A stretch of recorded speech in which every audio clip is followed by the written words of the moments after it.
the moment our fellow geeks, weebs, nerds, and other unfortunates have been fervently waiting for has finally arrived. It's time for TMI, Confessionals of the Nerd Kind. And now, your hosts,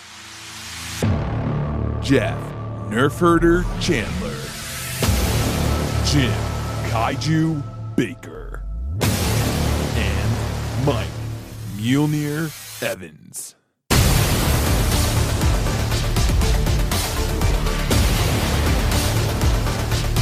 And now, let's get on with the show. Here is TMI. This is our first episode in 2019, correct? Yes, it is. And we're on already. We're recording. So, Happy New Year! Happy New Year!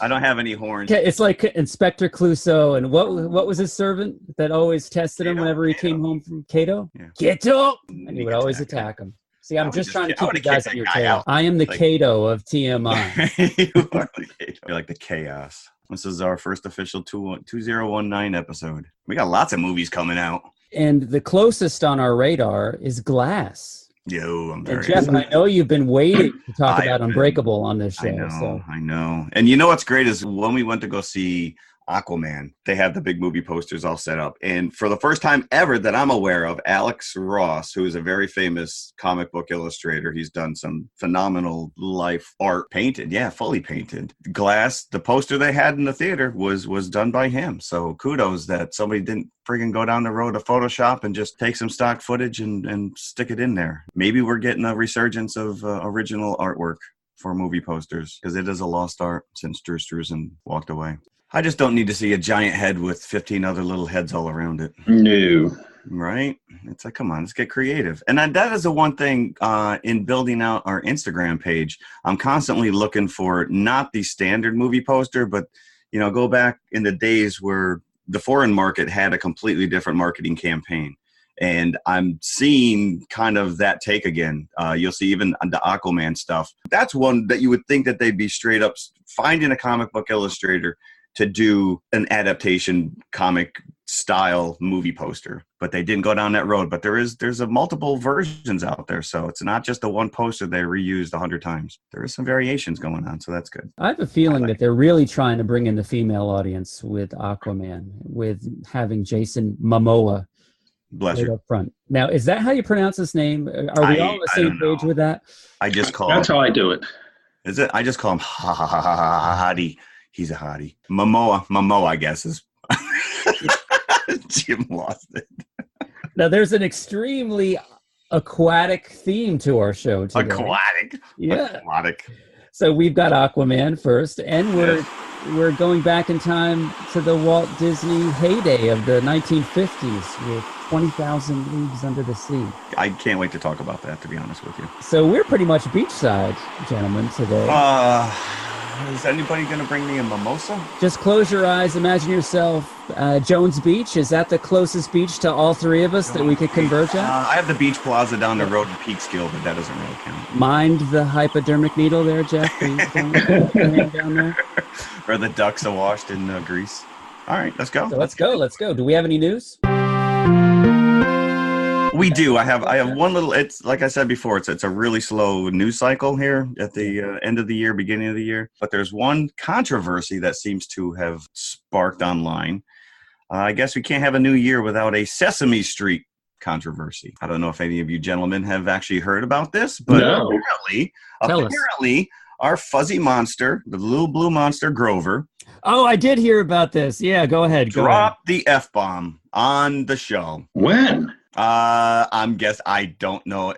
Within the last week, this has become a big brouhaha online. I found it, I played it, and it's kind of in that Yanni Laurel stupid audio thing that was going around, or, the visual, is this a blue dress or is this a white dress? And then people fought about it. So he either says the F word or he says, sounds like an excellent idea, which is exactly what I heard. I did not hear the F-bomb in any way, shape, or form. So I don't know what people are talking about, but this seems to be, you would think even if the actor, puppeteer, was screwing around and did say it, somebody in production, somebody on set would have been like, we can't use that. It's a kid's show.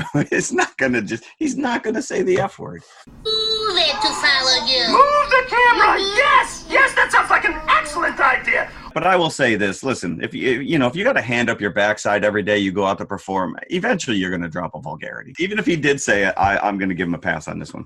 Yeah, I will too. Super Grover, all those years of service he's put in. Yeah. He deserves an off day, an off episode. And I'd just like to point out, I don't know if you saw this, Jeff or Mike, that there's something going around online that Loki is really renouncing his bad boy status. This is official canon now. This is on the Marvel website. Loki's actions in the Avengers were not of his own doing. He was under the influence of the Mind Stone, just like everybody else that he touched with the Mind Stone spear. Okay. So while he had that spear in his possession, the Mind Stone was suggesting that he carry out Thanos' orders for the takeover of the Earth. And I really think that this is kind of negating his status as a Marvel villain. I know what they're trying to do. They're trying to build him up as like a bad boy hero. They're setting him up because he's getting his own TV show. Yeah. So you can't root for the bad guy week in, week out, or can you? It's another of Loki's tricks. There it is. It's all just subterfuge. Interesting. All right. But yeah, that's all I had. A weak start to 2019. A Muppet F-bomb and a US Loki. All right, let's go. So before we actually get into Aquaman, I just like to say that I saw the Godzilla King of the Monsters trailer before, and this is the first time I've seen it. I avoided it. I did not. Oh, did you saw it before Aquaman? I did. Did you actually watch it? I started to close my eyes, and then I couldn't help it. You couldn't do it. You couldn't do it. Them open. Yeah, yes. I watched it. Okay, and loved it. Of course. How could you not? How could you not? Because it wasn't one of those trailers that you feel like you've seen the entire movie after you see the trailer. It was really ambiguous in the fact that you weren't really sure, besides Ghidorah and Godzilla, where Mothra and Rodan kind of fell into it. If they were evil monsters or if they were on Godzilla's side, because all the shots of the monsters were individualized. Right. This great, like, running bulls at each other shot at the end of the trailer of Godzilla and Ghidorah on either side of the screen. And Ghidorah is monstrous compared to Godzilla. Twice the size of Godzilla. Yeah, I like it. It just looks like an intense movie. The battle looks to be awesome, and I can't wait to see it. When is it, June? I think so. Either May or June. It's early summer. Damn. We're going to be loaded to the gills with this. We are. No underwater pun intended on that. So what did you guys get trailer-wise? I didn't get any trailers because I got the you got the advanced screening. Yeah. You saw this weeks ago, so you got and I'll tell you what, I had a really hard time because I didn't take notes when I came out of the theater the first time. So I waited until after I watched 20,000 Leagues Under the Sea. I took my notes, and then I backtracked to Aquaman, and I had a really hard time remembering what happened. So I do remember like some of my points. So did you get an Amazon commercial at least before Aquaman started? Because this was a Prime deal. There was a little just thank you Amazon Prime, and then 100 emails afterwards asking me how I liked the movie. So I don't know if that plays into whether or not they're going to do it again or choose a different type of movie. I don't know, but no, there wasn't really anything. We went right into the presentation. So what did you? I walked in just as the movie was starting, so I had one of those last minute ones, huh? Yeah. And of course, I got Shazam again as well as Godzilla. Yes. So let's get into it. All right. Expectations beforehand. Aquaman is really not an upper tier character in the DC canon. He's a member of the Justice League. He was on Super Friends. Yep. So he's always been there in the public consciousness, but always kind of the downtrodden superhero. He's the first one you make fun of because you see him in the Super Friends riding that seahorse, first of all. Superman. Wonder Woman. Batman.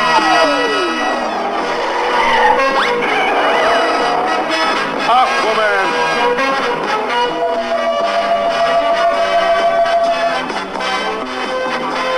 And those three junior super friends, Wendy, Marvin, and Wonder Dog. Listen, who as a kid wouldn't want to ride a giant seahorse? I'm sorry. You can't knock him for that. But given a choice, ride the giant seahorse or drive the Batmobile, come on. Well, either that or at least get like a whale shark or something. And there was always that sonar sound effect he had on Super Friends. I kept waiting to see that too. That didn't happen. And then Robot Chicken didn't help his cause any. Nobody seems to understand how useful I am, you know? I'm really capable. I can do lots of stuff, you know? Lots. I can do stuff like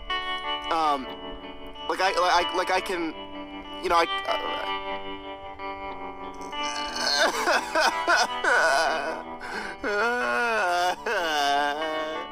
Well, so go back to Entourage. That was a running joke on Entourage for years. The main character, Vince, was sadly with playing Aquaman in a live action movie. But yeah, so he's always kind of been a bit of a joke. Yeah. And even in the Justice League. I mean, Batman throws aren't you the guy that talks to fish? And I think Momoa actually took offense to that. He's like, dude, you want me to play this character and you want him to be serious. Stop making fun of him. Hey, buddy, you that fish boy from the TV? It's Fish Man. I will say that it's hard to not like this guy. I really kind of see like a Rock-like persona coming about as an actor. You want to like the guy. Doesn't necessarily mean it was a great movie, but he's... Oh, no, it's far from that. So I'm going to tell you right now, I am not going to knock this movie.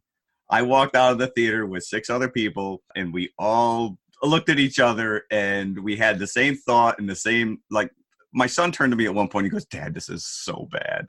And I'm thinking, if this had come out a couple years ago, like pre-Wonder Woman, we might have been like hailing this as a DC's genius. But it's still my second favorite behind Wonder Woman as far as the DC movies go. About a distant second, I would imagine. A distant second. But it is far superior to Suicide Squad and any of the Batman movies they've come out with, and as the Justice League. If this were a Marvel movie, it would be completely down on the list. At the bottom. But as a DC movie, yes. Yeah, right? And that's sad. I don't understand. How is it that DC can't get this right?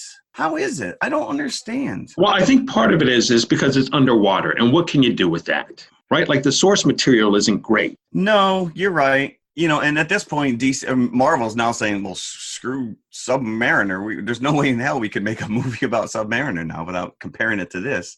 But even like the tone, it was, I mean, when you first meet his character, is he playing it tongue-in-cheek a little bit? But then it wants to take itself seriously. So there were some weird tonal issues going on. I thought so as well. I had the most trouble with the villain. Well, one of the villains, Black Manta. Black Manta, well. Because they really try to set him up as a sympathetic character after he kills like an entire squadron of this Russian submarine. Right. Him and his father and a group of pirates come and they wipe out the crew of a submarine except for the few that are locked down below. And then they have this father and son bonding moment after they kill the... Oh, yeah. That was I'm like, what are we supposed to feel about this guy? Right. And then he has the fight with Aquaman, and then he disappears for most of the movie. And then he comes back to fight again towards the end, and then he's gone until the post-credits scene. Right. So that was really a throwaway character, and you never really knew how to feel about him. And it's sad because he looked cool, even though he looked like the robot from Power Rangers.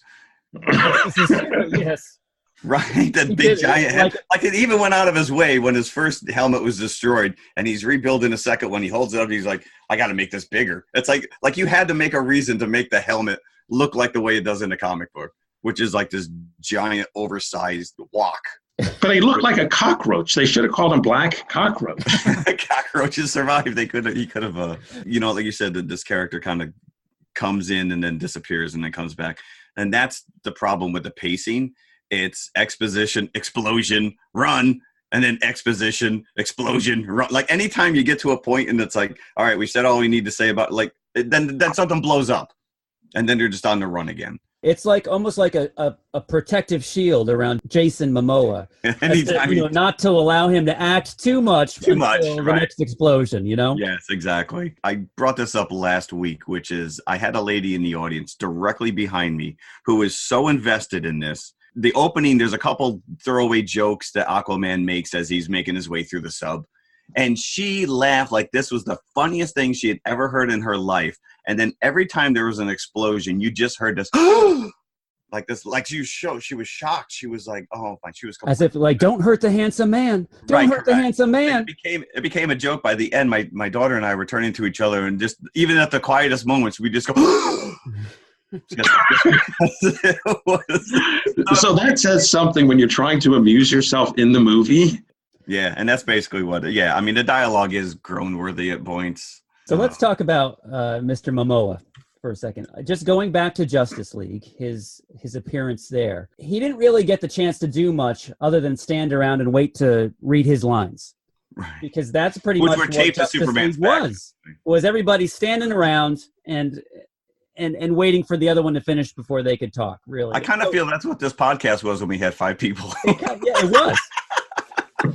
So, and I got the feeling that he's doing the same thing here in his own movie. He seems kind of uncomfortable in scenes, like he doesn't know how to stand. I mean, where have we really seen outside of Game of Thrones, where he just sat on a throne and talked in Dothraki? Like he's never really had like any acting prowess, right? I mean, he looks like he came right off the wrestling rink. Yes, he does.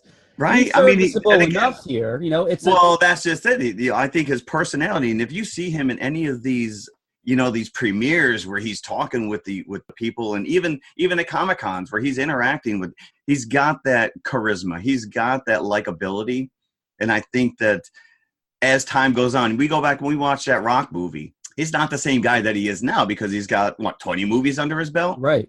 So now he's more comfortable in who and what he is. And I think you'll get to that point with this guy. Yeah, and you get a feeling that he's really playing himself. He's not playing a character here. Exactly, yeah. And I think they should have played that up a little bit more. That goes back to my feelings of, the tone was a little all over the place. Like I said, he's got some tongue-in-cheek comments, and then there's other points where it's like just straight up, especially when you get to the bad guys. They're just bad guys. And there's, you don't care one way or the other. There's no motivation. But the bad guys, they didn't even seem that bad. No. Gorm, right? I mean, he didn't seem like that bad of a bad guy. No, I'd be pissed too if the humans were dumping garbage in my. I love that scene where they dump all the garbage back on the garbage. Yeah. That's actually pretty funny. That's pretty good stuff. But so just keep doing that. No, we're gonna take all these sea creatures and attack. You can't. If you attack the homelands, you can't get out of the water, right? I don't care how cool your battled Mosasaurus looks. You can't get out of the water. I'm standing 12 feet on shore going, come on, bring it. Come on. And they're like, But then again, let's talk about that aspect of it. When we're going into the history of Atlantis, the continent sinks into the ocean. Willem Dafoe, who's kind of narrating this whole history lesson, says that they evolved. And that's all. That's the only explanation he gives to how they can live underwater. So the first generation grew gills. As soon as they went, rather than drown, when the continent went underwater, they could just breathe underwater because they evolved instantly. So take that evolution concept or whatever, not in the humans, but in the creatures that they were, because they were riding Mosasauruses, which are dinosaurs that have been extinct so far. Why did these seahorses have legs? It drove me nuts to the point where I went online. I'm like, all right, maybe millions of years ago, seahorses had legs. Well, they were horses that evolved. Wait. Yeah, that's right. They were horses on the land in Atlantis. So when Atlantis sunk, they just evolved. Gills. Yeah, instantly evolved. Yep. Wow, I didn't really put that to the. So if you think about it that way, I guess they can evolve the other way as well. So that's where catfish on came land. from. So that's where our catfish and okay. But what did you find online about these seahorses? Nothing. Seahorses that's just the way they've always been. Well, I'm glad I could help you then. It still bothers me. It just aesthetically it looks stupid. It took me out of the movie, as many things did. Although I will say his leafy sea dragon that he rode was pretty freaking cool. Although it looked like it came right from Pandora. Yes. You mean the ship or the? No, The planet. The actual. Pandora. No, Avatar. Because I was thinking that Mara's ship was like right out of it's like a Gungan craft, right from the Phantom Menace. That, yeah. There was. I was expecting them to go to Boss Nass. Misa gonna die? Misa gonna die. And outside of the initial scene in the New York Aquarium where he's a kid and he talks to the fish, does he ever talk to the fish again? Because I don't even remember. Oh, yeah. Throughout the movie, yes. He talked to the whale when they went in and sat in the whale's mouth or whatever. Oh, yeah, that's right. Okay. 2 weeks out, I'm completely forgetting 3/4 of this movie. You know what I equate it to? This movie it's like saltwater taffy. It's like it takes forever to digest, but it's full of sugar. It's just eventually, I can't remember anything about it. Although I will tell you, the scenes were... So Willem Dafoe's character, Volko. He was secretly training him on land, and they had these Highlander training sequences on the beach where he's throwing the trident or whatever. And they went to the extent where they CG'd him to look younger, Willem Dafoe. Yeah. Right. Yes. And he never looked that young when he was that young. Like Willem Dafoe has always looked like he just came out of the backside of a horse's butt. Like he just looks. He's an odd critter, and he never. It was him and the Glimmer twins, Willem Dafoe and Steve Buscemi. Yeah. They should do a twins remake with those two. Now, were you expecting Volko, Willem Dafoe's character, to start calling Arthur Fishbait throughout this at all? I was. Welcome, brother Sharkbait. Sharkbait. Ooh-ha-ha. Ooh-ha-ha. No, I did want him to swim over Mount Wanahakalugi. Wanahakalugi, yes. Wanahakalugi. The whole MacGuffin. That's how they were going to come out of the water at the end, Orm. They're going to put themselves in giant plastic baggies and then roll themselves onto the end. All drains lead to the ocean. Exactly. That's pretty funny because I actually tied in a little Nemo joke on our Instagram graphic this week. Now, I mentioned this before. Did we catch that it was Julie Andrews who was voicing the monster at the end that Aquaman fights to get the trident? Julie Andrews? Yeah. What? Mary Poppins. He communicates with her at the end to get that trident. That's Julie Andrews. That's the most random thing that I've ever heard. That is like, hey, Julie, what are you doing this weekend? Do you want to remake Mary Poppins, or do you want to play a mythological creature under the sea? I'll go with B, please. And a spoonful of sugar. No, I did not catch that. That is odd. That is really weird casting right there. So let's talk about his mom, who is Nicole Kidman. They went out of their way to tell you numerous times that she was killed, so you knew she was still alive. Right. and then they pull straight up How to Train Your Dragon 2, where the mom is mysteriously hidden away on some land. She was like in Jurassic Park, right? She was on the island. That scene that was like Journey to the Center of the Earth or something. Right, correct. And that was I actually liked that scene where him and Mira, and she was she probably was the best character in this whole movie, Mira, the redheaded girl that was helping him along, where they're in the boat and they're going to where this trident is hidden, this underground secret city island or whatever, and the creatures start coming up on the ship, and they're like thousands of them are chasing them down in the depths. That was a cool scene. Yes, it was. I like that. That was where I got reinvested in this movie, because that was the scene where all the kids in the theater got silent. Yeah, because they were scary. They were scary creatures. Yeah, that was actually. I have a question for you, because I couldn't work this out. So they're like kind of doing this battle after the creatures come up onto the ship, and there's like this layer of like lava.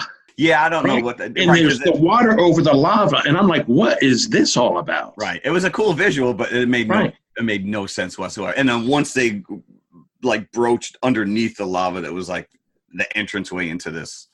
I was looking for the Meg when they went down. Right, there. Exactly. The concept, yeah. It's Megalodon. So, and who knew that Jango Fett was his dad? Yes.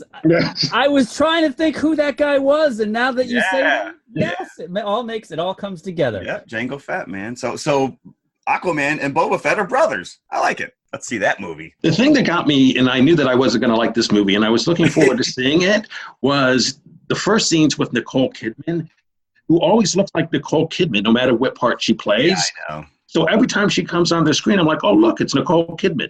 Yeah, there's certain actors that's exactly Harrison Ford for the longest time. He just was Harrison Ford.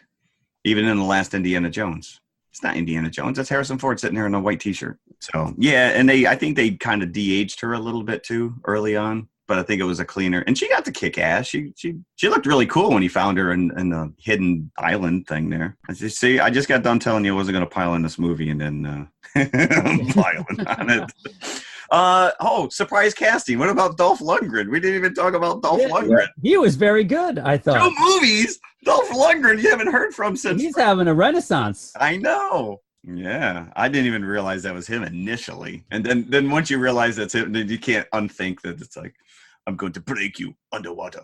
That's probably the most dialogue he's ever had. Yeah, I'm sure. If you combine the dialogue in all his other movies, I think that he had more dialogue in this movie. Nice hair too, by the way. But again, somebody that was duped by Orm in a way so he wasn't really a bad guy either. Nah, he was just a mindless. And my question is, why didn't Willem Dafoe just kill Orm at some point? He had every opportunity. Opportunity. No, I'm just going to stand by your side and pretend none of this is going on. He's like every Trump cabinet member. We're getting political.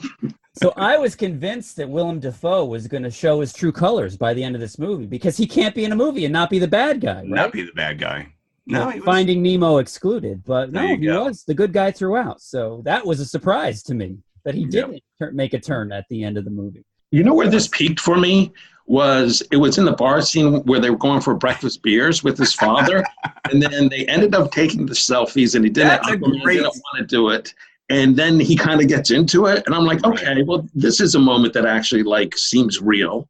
And then it just went downhill from there. And that's where I'm talking about, where it was like tongue in cheek, where he's all stoic and whatever, and like, hey, you the fish guy, you the guy that talks to fish, and they all come over and like, can I take a picture with you? And then all of a sudden, they become like goofy guys. And the first couple shots, he's like sourpuss, and then he gets into it, and they're down in beers and everything. Whatever. I'm sure it's going to make its money. DC's like, we need to make a sequel of this. So maybe they are on top of this already. I think it's already in production. Wonder Woman was phenomenal. And I've already had discussions with people who were like, oh, I hated Wonder Woman. And again, I'm like, why am I friends with you? I don't understand this. Wonder Woman, I thought was hit the nail on the head. I thought that Wonder Woman also was made far removed from the Zack Snyder brand of movie that was. And I think that's what they need to do. I think that James Wan, who was the director, first of all, that guy's like 2 foot tall. Have you ever seen him next to Nicole Kidman in some of these promos? The director? He's like this tiny little guy. I don't know how much control he really had. If DC, again, you start getting some of these other guys, like you said, Snyder, and some of these other guys who think that they know where this needs to be steered. And maybe just because they don't have a Kevin Feige or somebody who's kind of like watchdogging all these movies to make sure that they have a coherent universe look, feel. I mean, Guardians wouldn't work unless you had those other 20 movies ahead of it. Ragnarok would never have worked if that was the first Thor movie out of the gate. Agreed. Yeah.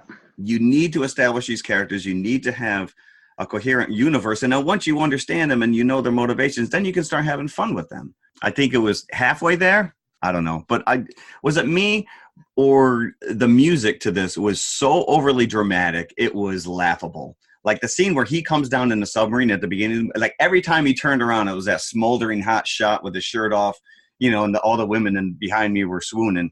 And the music would just be like, dong, dong, dong. And then he turned around again, and it was like, dong, dong, dong. And it was just so over the top. It wasn't servicing the movie other than to say, here's Jason Momoa. Look at him. He has no shirt on. And speaking of that, whenever he appears, he's coming out of the water with no shirt and denim. Is denim the best thing with women? Yeah. That evolved as well. There must have been like denim sharks or something that they used for clothing. So I just noticed that they are really, with the post-credit sequence here, they're pointing towards this character of Dr. Stephen Shin and Black Manta teaming up. And Stephen Shin is this character that you see on the TV throughout Aquaman, who's kind of seen as a nutcase.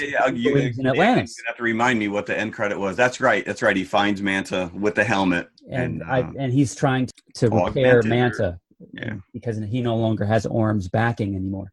So, but this guy who played Stephen Shin is Randall Park, who is also our FBI agent keeping tabs on Scott Lang in Ant-Man and Wasp. So a little Marvel DC cross-pollination going. I did not catch that. Yeah. And crazy. So Black Manta and Dr. Stephen Shin will be back. We'll be back eventually. Joy. But so again, Aquaman could be the leader of Justice League in the next Justice League movie. Maybe. Forget Superman. Underwater League. He could just start his own. There you go. So all right. So what are we looking at this, boys, for buckets? 1.5. Wow. And I'll tell you this. So I knew that this was a long movie. It was going to be like 2 hours and 27 minutes, and I was suffering through the last hour and a half. And I'm going to say, with 5 minutes left, I got up and left. I was just like, I can't take this. Didn't even wait for the post credits. Didn't even wait. Nope, I didn't wait, and I missed probably the last 5 minutes. And I'm like walking, and they're like, "Is it over?" And I'm like, "No." And you were just like, "It was over 2 hours ago." Yeah. After the bar scene, Mike was like, "I'm calling it." It's a triviality. But I was entertained. Even if it's a bad movie, I still enjoy going to the movies and being entertained. So just on that alone, I would give it 3 buckets. But Jim, even as you say, didn't you say, we were talking about, it's a mashup between Star Wars, Avatar, Journey to the Center of the Earth. And I'm like, what am I watching here? Yeah, it is. It pulls from a lot of different source materials. And it's really nothing. It's not surprising. It's not, it's like, oh, he got the trident. You actually see that scene in the trailers where he emerges from the waterfall in his full uniform that he wears for like a minute. And let me just talk about that. The DC uniforms, like you see the Flash in Justice League, who looks like this ultra shiny S&M. Oh yeah. He's just missing the ball gag, right? And and Cyborg as well. So I think that's part of the problem with the DC stuff is like the costumes aren't practical. They're just too over the top. I prefer the Aquaman pre-yellow and green tights to his look in the costume. So maybe that's another issue I have with the DC stuff. But I was entertained by it. I didn't treat it too seriously, and it didn't exceed my expectations. It kind of hit it right on the head, but I wasn't cursing it either. So I would just for the fact that it did take my mind off things for 2 hours and 15 minutes, I'll give it 3. I think that's generous, but I would probably go 3 as well, only because, again, it's fun. It's fun to talk about because it really I've said this before. Nobody sets out to make a bad movie, and it's very divisive because if you read reviews, people either loved it or they absolutely despised it. I was looking forward to it. I thought that the casting of Jason Momoa, or whatever his name is, was great. And it was such a disappointment. Yeah. My favorite scene was, it's not even in the movie. It's when they did the haka at the premiere. Yeah, he needs to be that character. The 20-minute haka. I've seen that video many times. Yeah. Like, when does this end? Haka Loogie. When I'm watching the end credits, I'm looking at all those animators, and I'm like, how many of those were devoted to just making their hair look like they're underwater, floating around? Yeah, that was very impressive, I thought. So did they film that with green skull caps, or I want to know a little bit more about how that was done, because it was impressive. It's like, or was it fans? Like, did they no, because it really was kind of, it was like your hair sees underwater. It just kind of was all over the place. It wasn't like it was blowing to one side. Yeah. Even Orm's hair, which was very tightly pulled back, you could see that. He still had like a little. He still had a little lift in it. What about their plumbing down there? Do you need plumbing if you're just pooping in the water? Oh, that's terrible. That's a terrible thought. That's to be answered in the sequel. That's going to be in the sequel. I hope their bathrooms aren't near their kitchens. Oh. I don't know what's going on, but they all had pants, so at some point you got to drop trow and go. I hope they have fish and chips at the concession stand. Oh, my God. I'm hungry. Tartar sauce? Come on. Red Lobster, let's go. Let's go. Crisp, flavorful fish sandwiches, golden brown and crunchy outside, and tender and juicy inside for a snack or a meal. I am the captain of the good ship Pleasure. Come join my crew in search of a treasure. The treasure has been sighted from the old crow's nest. Be prepared to find what you like best. There's candy for you of quality fine. In fact, an assortment that is so divine. The soda pop is cold, just name your brand. The ice cream is delicious and it's right at hand. If it's popcorn you want, well, take my cue. We have the very finest in the world for you. Just steer a course straight up the aisle. We'll have an intermission for a little while. All right, we're back. So now we're going into the water. Can anybody do a James Mason impersonation? No, but I can do a Peter Lorre. 20,000 leagues under the sea. Why are my pants up to my nipples? Was that the style back then? For maybe short men didn't really have much of an option in terms. Well, he doesn't have a waist, so I guess you got to just hike them up until they're like above your rib cage. It didn't look comfortable whatsoever. Was Peter Lorre ever in a Frankenstein movie, or am I just assuming that because of his Igor-esque delivery that he was? I don't think he ever was. I don't know. No? I don't know. I'm not really all that familiar with his oeuvre. His oeuvre. Although you could see it, those pants were so tight. I'm gonna say, because you broke into Whale of a Tale last week, and I can honestly say I don't think I've ever sat through this entire movie. Really? No. I know the squid sequence. It's very iconic. I loved this. I had such a blast watching this. Kirk Douglas in his prime, man. And he's a fun character to watch. And you could tell he's having a blast doing this character. He actually begged them to put the there's an opening sequence before. So the movie opens. I mean, Jim, you normally go through this and explain to everybody, but the whole movie opens with these mysterious attacks at sea. And everyone thinks it's a sea monster. So this professor is going to mount this expedition. He needs to go there and research it and find out for himself. But there's a scene on land, like in some western town or whatever, and they're recruiting, and Kirk Douglas's character, Ned Land, comes swaggering in with two women on either side of him.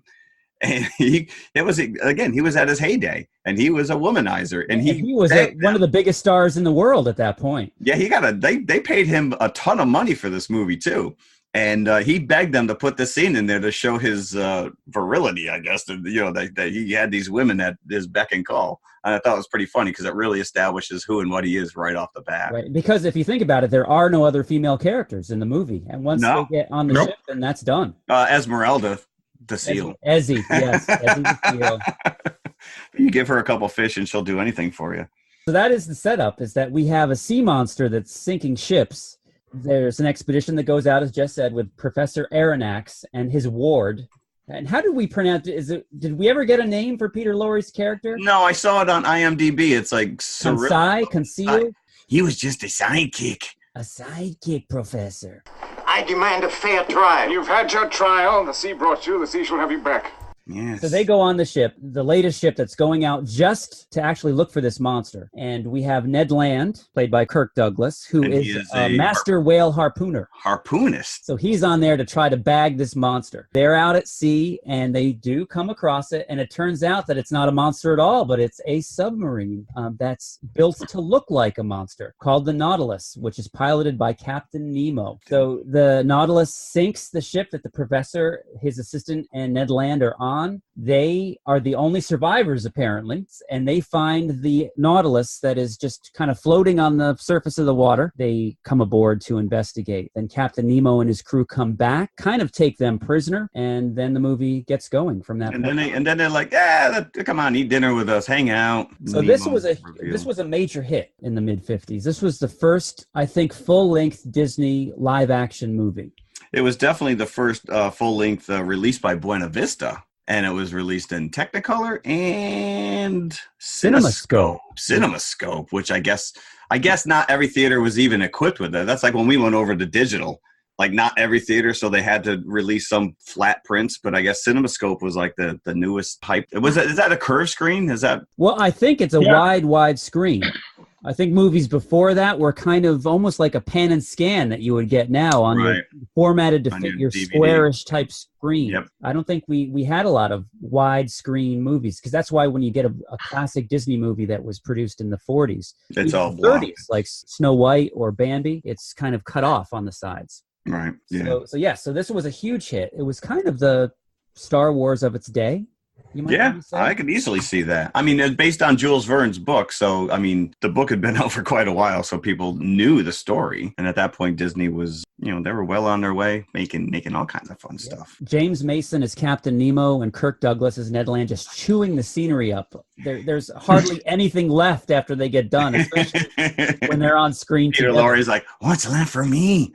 Ned Land, what's left? What's left? I mean, and you can't talk about this movie without just talking about the Nautilus as a design, as a character itself. I mean, it's up there with the Enterprise. It's up there with the Millennium Falcon as a very iconic entity. It is a character.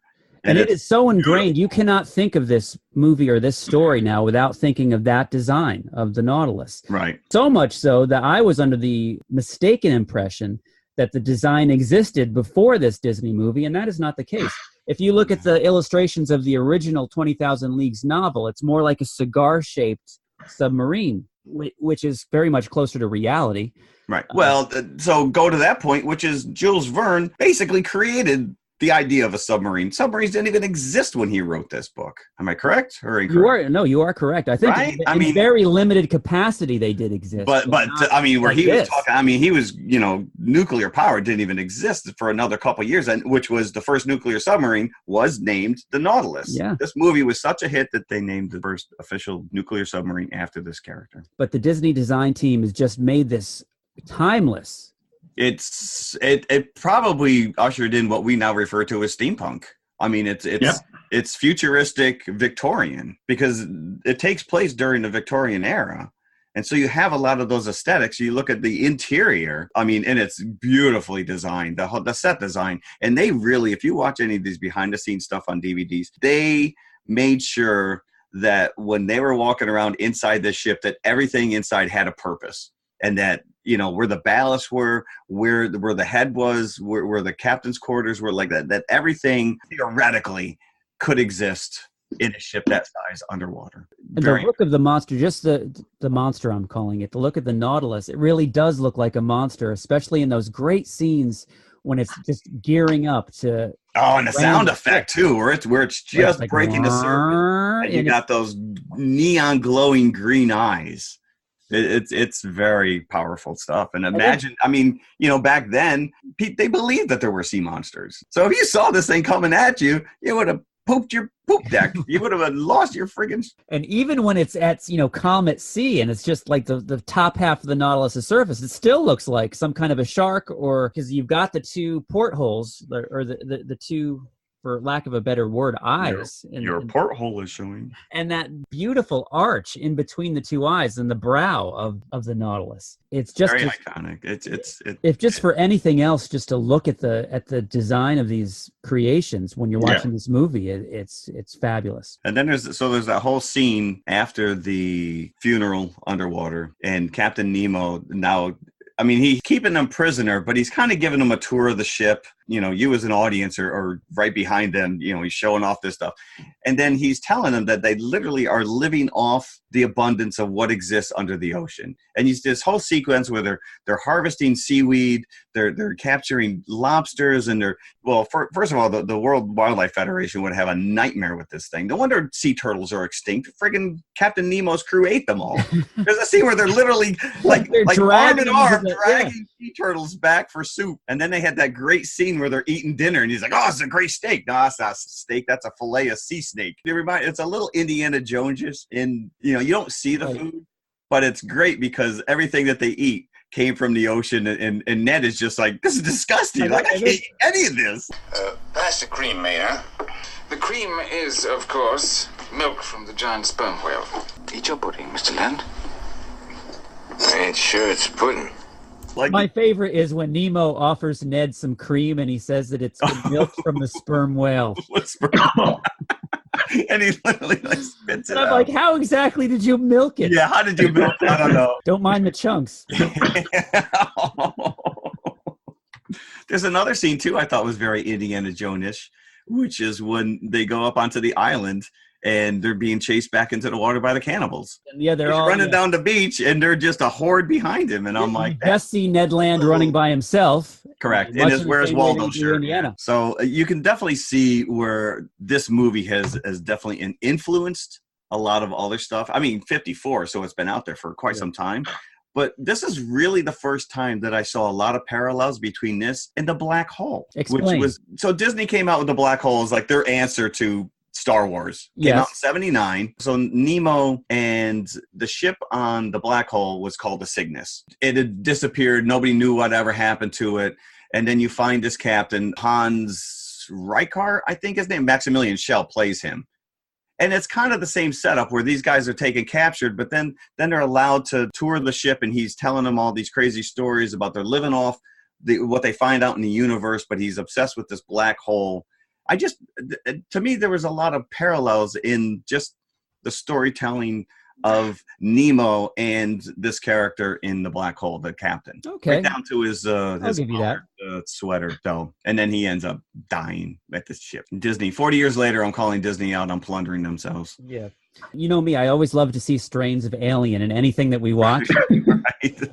And the underwater suits, I thought, were very reminiscent of the Nostromo suits. Again, those were beautifully designed. Those were actually, it's funny because we had gone a couple years ago, the family, to Atlantis, and there's this whole little underwater aquarium that you can go there, and they have like all these quote unquote relics from Atlantis, and some of the gear that they have there of these suits were very reminiscent of what these look like. It really stands the test of time. And then of course, you talk about that squid attack, which is so fully realized. And I don't know if you guys know this, but it was originally shot.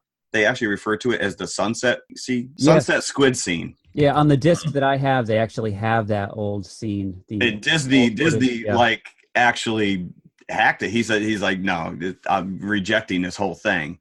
And then I guess there's some controversy over who basically decided to reshoot it in a storm.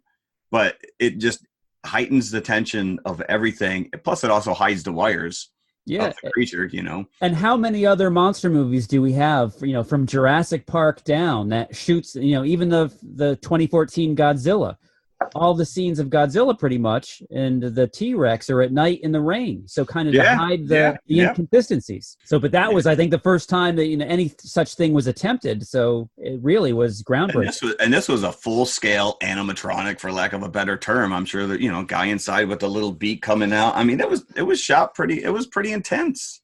You guys are getting thrown over the side.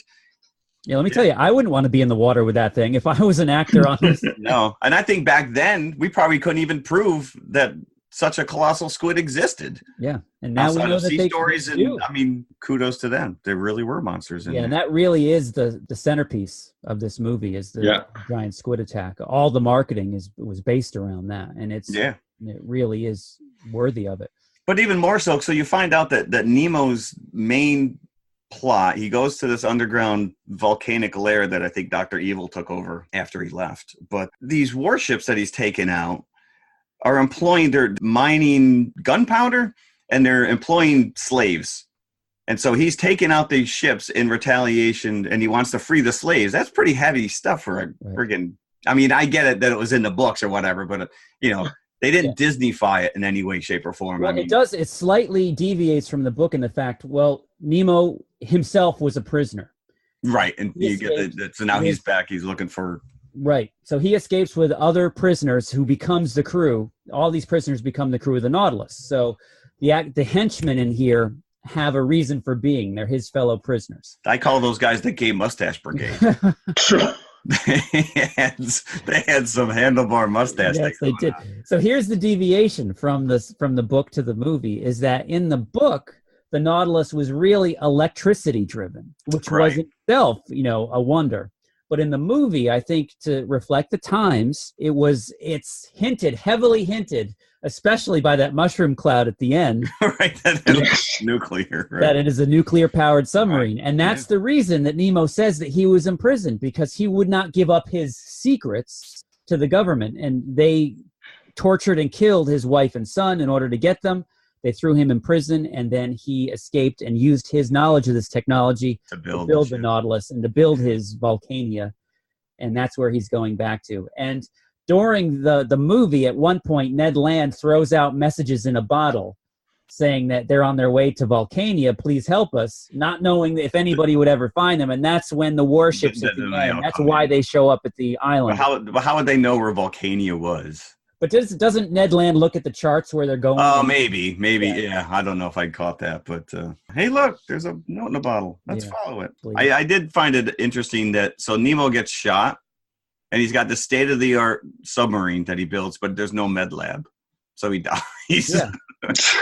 Doesn't even tell anybody that he's shot. He just, stands stoically till the end there. Yeah. Oh, but he goes down with the ship, and he wants to take the professor and Peter Lorre and Ned Land down with him, but they they're like, yeah, thanks. Our ride is over. So speaking of ride, that was a pretty cutting edge ride at Disneyland, Disney World. Oh yeah, yeah. 20,000 Leagues Under the Sea, and if you go onto YouTube, you can find videos of it. Let me tell you this is the reason why I love this movie so much. Is that ride at Disney World? I was obsessed with 20,000 Leagues Under the Sea, the ride. Whenever we would visit Disney World, I would jettison straight towards that ride, be the first in line. I rode it countless times. Oh, that's cool to hear, because we were there. Trish took me for my first time in '95, and the lagoon was already gutted. It was gone. The lagoon was drained. They had a couple of the ships still. I mean, I probably have a picture somewhere, because you could see it from the sky tram. When you were taking the sky tram over, you were basically eagle's eye shot over. Oh yeah, I've got like blueprint photos from the sky shuttle. I think it turned into, after that they sat there empty for a couple of years, and then it turned into Ariel's Grotto, and now I think it's all part of Pooh Corner. No, now where that stood is the Snow White roller coaster. So yeah, they totally filled it in. There's no water there anymore. It's too bad. And I think only a handful of the Nautilus ships exist, and I think one of them is you can go and see in one of Disney's Bahama Islands that you stop at when you're on the Disney cruise, and then reports are that they disappeared, and nobody seems to know if they happened to them. And I guess the prevailing theory is that a hurricane blew them out to sea, so they probably really are 20,000 leagues under the sea now. Imagine finding that as a deep sea diver. Well, I think I take that back. I think one of them is part of a diving excursion, and it's purposely sunk as like one of those, like when they sink things for like underground reefs, and it's like a little eye thing that you can go down and scuba around. But that ride itself was just fabulous. When you would go inside the Nautilus, it would probably fit maybe 20, 25 people, and you would be on either side. There's a row of seats when you go down, so you are under the water level of the Nautilus, and it's on a track that goes through this lagoon. So you're looking out of your own porthole at all the animatronics that are in the lagoon. The submarine never fully submerges itself underwater. The top of the submarine is always above water, but you are below water where you're sitting. So it would go around the lagoon, then it would go in a cave, and then you would go by the lost continent of Atlantis. And then you would... Did you see Aquaman? You didn't see Aquaman, no. Okay. You saw a few mermaids. You saw a few sharks, and then you would suffer a giant squid attack at some point, where you'd see the tentacles coming over the porthole, and it was just disembodied tentacles that were hanging above, like floating in the water. Oh, and then you would pass a giant model of the squid, not a full size, but it was pretty big as well. And then the ride would be over. You would escape the clutches of the squid, and then you would go back to the dock and disembark. And the whole thing was Nemo narrating it in your you had speakers where your porthole was, and you could hear him narrating the ride and explaining what you were looking at. I guess over the years it kind of like they started to spring leaks, and I guess the air conditioning wasn't working properly, so they had to take it offline quite a bit, so it was costly to maintain. So Jim, since you're so entrenched in this movie, there's a good chance that you probably have seen the organ that Captain Nemo plays. Yes. Were you ever at Disneyland's Haunted Mansion? Today, we encountered the fearsome storm. An ordinary vessel would have suffered heavy damage. Safe and serene, the Nautilus cruised beneath the tempest. No, but I am aware that that's where it resides. That's where it is. They've since replicated it for the Tokyo and the one in Florida. But yeah, the original prop sits in the Haunted Mansion in Disneyland. And I thought that was pretty cool. So, talking about Disneyland, the submarine voyage still exists there. It's not 20,000 Leagues themed, but now it's a Finding Nemo themed submarine voyage. And the submarines are just normal, everyday submarines, but they're painted yellow at this point. Yellow submarine? Yellow submarine, yeah. Do I get my free hashish hit as I go in? Do you know in 1984, Dino De Laurentiis tried to make a remake? No, really? He tried to mount There one, are numerous remakes of this that do exist. Made-for-TV movies and versions. Yeah. But Dino De Laurentiis, apparently he couldn't get funding because he makes crappy movies. is true. That's a fair assessment. That's no one's like, we're not giving you money for that. The only other thing I thought was interesting was the slave island was called Ruapente. And what's interesting about that? Because that's the name of the Klingon prison planet in Star Trek 6, Undiscovered Country. Really? Oh, yep. Well spotted. Ruapente. And that's all I got on that. I got no other than the fact that 20,000 Leagues roughly estimates about 68,000 miles. So I really don't think that they went 20,000 leagues under the sea. Although it is more League. When I was doing some research on this very subject as well, Jeff, and League is more of a measure of distance than it is depth. Right. So that would be like saying we're 20,000 miles under the sea. Right. When you would really want to use a word like fathoms or something. Fathom. Yeah, I can't fathom why they didn't. Yeah. But there is a very funny SNL sketch with Kelsey Grammer as Captain Nemo doing his best James Mason, trying to explain to Ned Land, the professor, and Peter Lorre that a league is a measure of length and not depth. Now, sir, if this is the surface and the Nautilus is 200 fathoms below, then how far down are we? 20,000 leagues under the sea. Why do you keep saying that? Where are we? 20,000 leagues under the sea. What day is it? 20,000 leagues under the sea. What's for breakfast? 20,000 leagues under the sea. Captain Nemo, there's a giant squid attacking the ship. Oh, that's funny. That's up there with, I think, the Millennium Falcon and parsecs. It's not really. How many parsecs did he make? Did he make the 12? Kessel run? I think he made the Kessel run in less than 12 parsecs. Okay. And parsec, I think, is a measurement of not time, but regardless, it's inaccurate. I absolutely love this. I thought it was, and I had the DVD from the library. I don't even know if it exists on Blu-ray, but it looked nice. I mean, the Technicolor, the colors just pop. Everything is crisp. I liked it. I enjoyed it immensely. And Whale of a Tale, dude, if you can't get that song on here. Yeah. Whale of a Tale or two. It is such a fun little ditty. And that's the one thing I'll say, which is the music. First of all, I miss the movies where all the credits are up front. Because you would think like 12 people worked on this.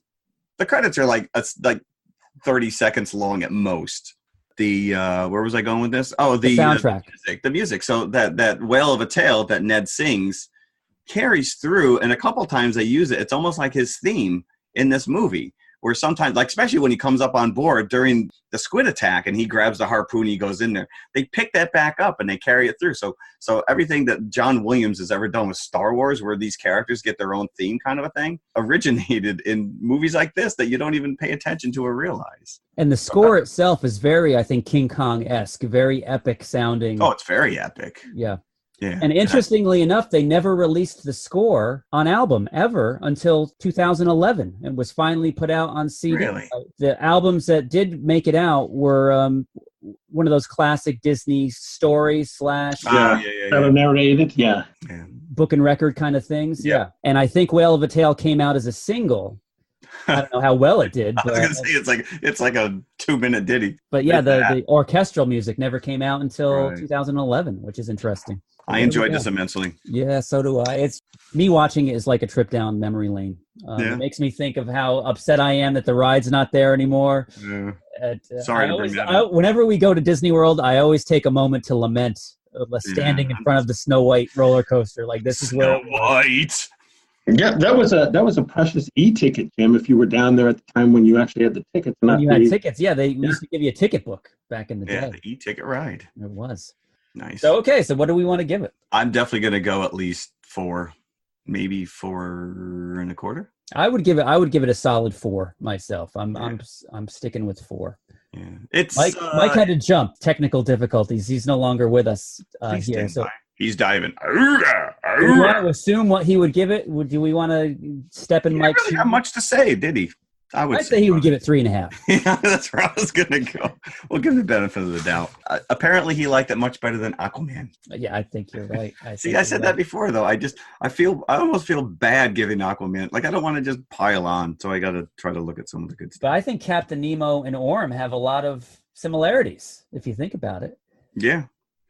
They're both very pro-ocean. I think Captain Nemo would be all for dumping the human garbage back on shore. Would be disgusted with us now. Yeah, and it's very rewatchable. It's not something you like. It doesn't seem dated. Maybe. No, You know, because it takes place in Victorian era, it kind of has that feel of timelessness. It's like a period piece. It's not like you're watching a 50s movie. Right, it's correct. A period piece in itself. And I think that if you remade this today with the special effects and the CG, you know, especially after watching Aquaman with the over-the-top CG, like it takes something away from it. It's, you know, to have that physical squid there, even though it's not it. Right, and even the miniature model that they use in the underwater shots of the Nautilus, there's, you know, weight to it. You know, it's a real thing. That's another thing I thought was neat too, is that they very sparingly used animation.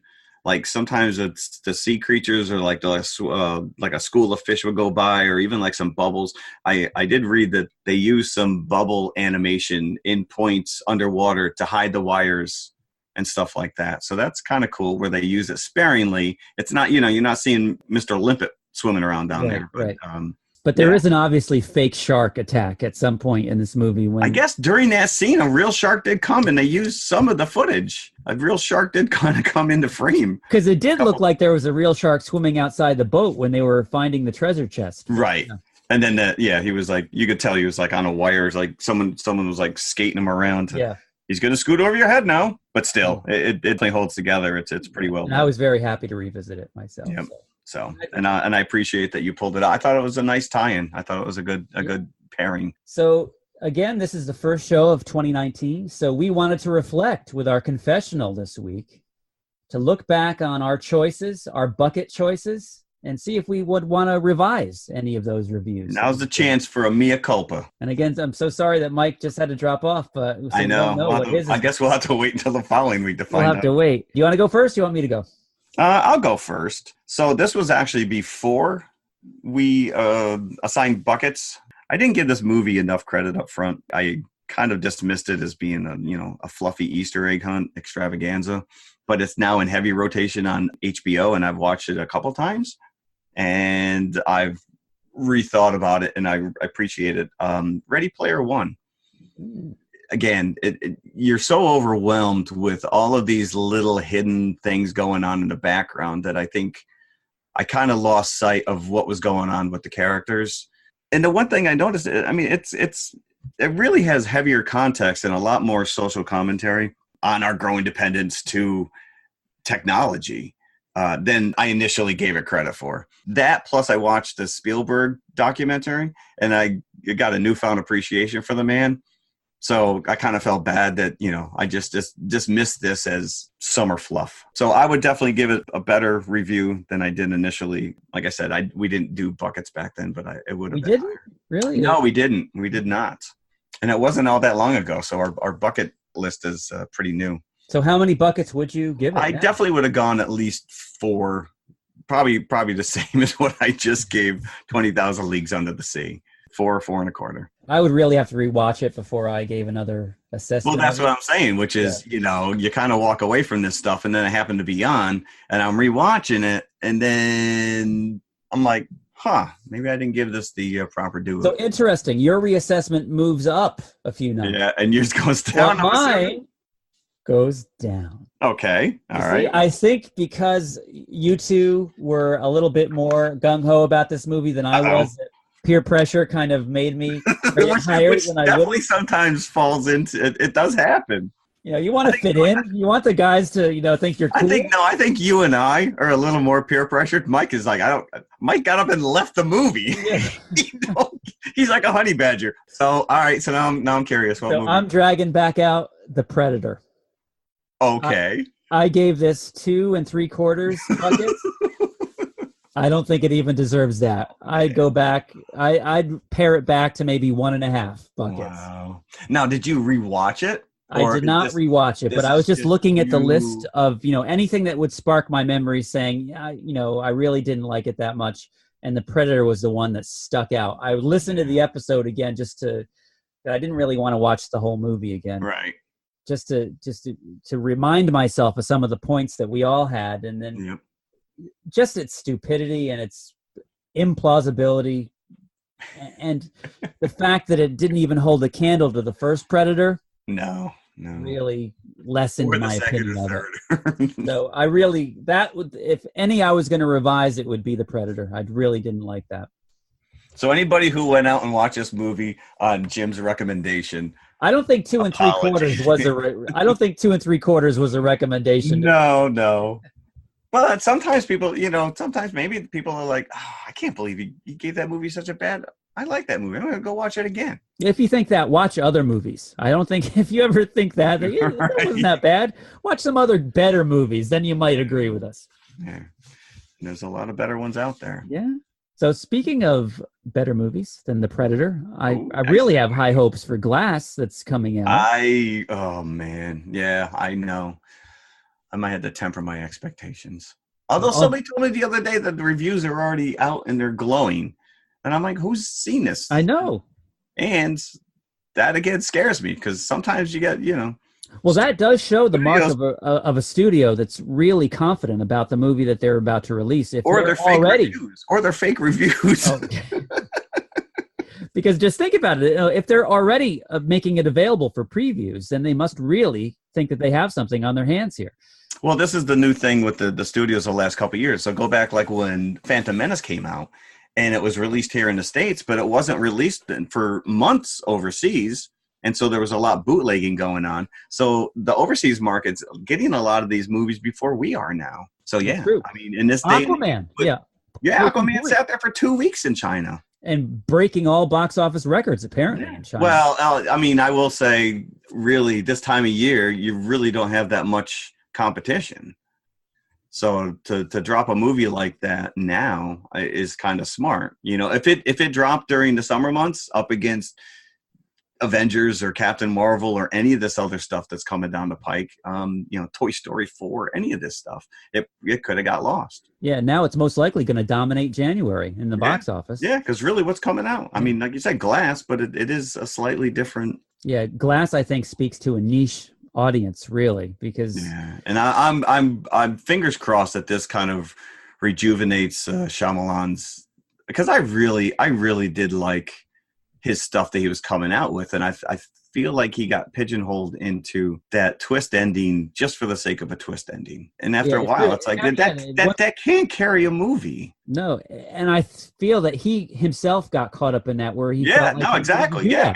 Because Sixth Sense got such accolades. But if you go back and rewatch that movie, I don't think it holds up. Once you know the twist, once you realize, that kind of falls apart a little bit. A lot of movies are like that. Their power is diminished right. A certain type of movie like that has a big reveal ending, where the movie, a lot of the charm of the movie is building up towards that reveal. When you're trying to figure out what's going on, once you know it, rewatching it, it kind of loses some of that luster. Yeah. But then you have movies like Fight Club, which make you want to go back and rewatch that movie immediately, hold up, knowing now what the twist is. And it's like watching a completely different movie. Or The Usual Suspects. Yes. That one. Yeah. Because now you're looking for those clues. You're looking for those. I will still say Shyamalan Signs is one of my all-time favorites. It holds up very well.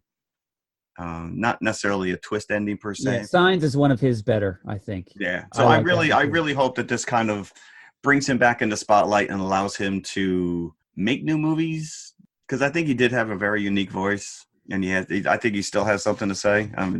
We'll disregard The Happening and Lady in the Lake, but Lady in the Water, whatever it was. So yeah, so very highly anticipated for Glass, and we'll have to. You can't talk Glass without talking Unbreakable and Split. Keep in mind that this is still a few weeks off, so we have a few episodes between that one and this one. We're just building anticipation. We're building anticipation, but what we're going to do for the next 2 or 3 weeks, I think, 2 or 3 episodes. We are going to invent what we like to call our 5-bucket club. It's the movies that have made our rarefied 5-bucket review position. So we have our own bucket list, in other words. And these movies are kind of our Hall of Fame. We are going to start with Star Wars. Undisputed 5-bucketer. If you don't think this is a 5-bucket, then there's something wrong with you. Then just turn us off. So I think next week we are going to dedicate an entire episode to Star Wars. Not only a review of the movie, because really, how many times has that been done, but our own personal feelings and reminiscences about Star Wars, what it means to us, how we've encountered it, how we watched it back in 1977, how many times we've seen it since then, all that good stuff. Yeah. So, and I think that we're going to come up with some more 5-bucket movies after that one to kind of fill in the gaps until we review Glass. So. And I will say there probably are not that many that all three of us completely agree upon. True. Now, would you say this was, again, we reviewed Raiders of the Lost Ark before we started rating, but I would have to say that is up there as a 5-bucket movie. Oh, I would as well. And Alien, definitely. We talked about that one. That's definitely a 5-bucket for me. Yeah. Something new. We're trying something different. Yeah. So on behalf of Mike, and Mike's wish you adieu. Adieu. And a Happy New Year. Yes. Happy New Year, everybody. Yes, that's it. 2019, baby. Let's make it happen. We're barreling towards our season 2, which begins. That is true. I like that season 2. I like that. I like it. So we are out. All right, man. Enjoy. Bye. And Aquaman! This guy talks to fishes and swims really fast. That'll come in handy. Said nobody ever. Oh! Yucky, yucky, yucky, yucky, yucky. Shark face! Ooh, ha, ha.